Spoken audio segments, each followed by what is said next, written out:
April 11th, 2002. The Miraflores Palace is surrounded.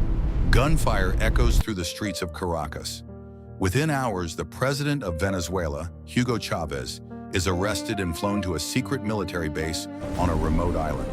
A wealthy businessman is sworn in. The National Assembly is dissolved. The Constitution is torn up. To the world, the Bolivarian Revolution was dead, but the plotters made one fatal mistake. They underestimated the power of the streets.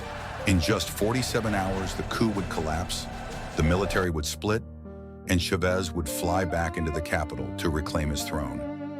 This is the political noir of the most chaotic 2 days in Venezuelan history. The tension had been simmering for months. Chavez's move to seize control of the state oil company, PDVSA, had enraged the country's elite and the Bush administration in Washington. A massive opposition protest was diverted toward the palace, leading to a bloody confrontation with pro-Chavez supporters.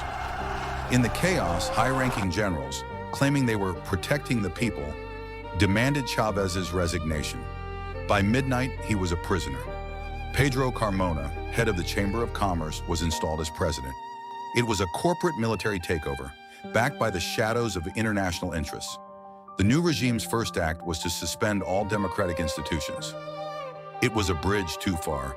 The poor of Caracas, Chavez's core base, flooded down from the hillside slums, surrounding the palace and the military barracks.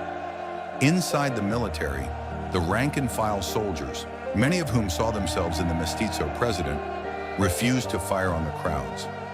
Loyalists within the presidential guard seized the palace from the inside, forcing the coup leaders to flee.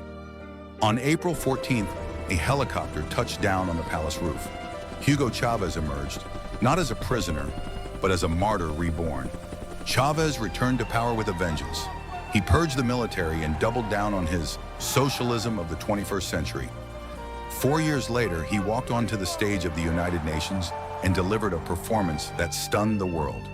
Looking out at the Global Assembly, he famously declared, "The devil came here yesterday, and it still smells of sulfur today," pointing directly at the podium where George W. Bush, the American president, had stood.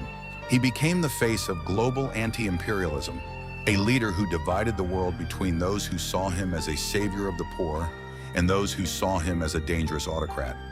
The past isn't just a memory, it's a warning. For the stories they tried to bury, stay tuned to Histent.